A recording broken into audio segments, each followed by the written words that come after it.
నాగర్ కర్నూలు జిల్లా అచ్చంపేట పట్టణంలోని NTR mini stadium ఎదురుగా ఉన్న ప్రధాన రహదారి వద్ద ఏర్పాటు చేసిన పాత సామాను స్టోర్ రూమ్ లో శుక్రవారం సాయంత్రం అనుకోకుండా భారీ ఎత్తున మంటలు ఎగిసిపడ్డాయి. ఈ స్టోర్ రూమ్ లో చెడిపోయిన ద్విచక్ర వాహనాలు, కారు టైర్లు, ఇనుప సామాను తదితర వస్తువులున్నాయి. మంటలు ఎగసి పడుతుండటంతో పట్టణంలో పొగ విపరీతంగా కమ్ముకొని పట్టణమంతా వ్యాప్తి చెందడంతో పెద్ద ఎత్తున ప్రమాద స్థలానికి పట్టణవాసులు చేరుకున్నారు.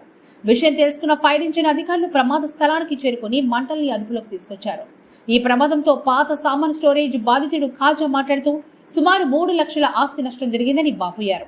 ప్రమాదం ఎలా జరిగిందో అర్థం కావడం లేదని, అనుకోకుండా షార్ట్ సర్క్యూట్ అయ్యిందా లేక ఏమైనా జరిగిందా, ఎవరైనా చేశారా అనేది తెలియాల్సింది.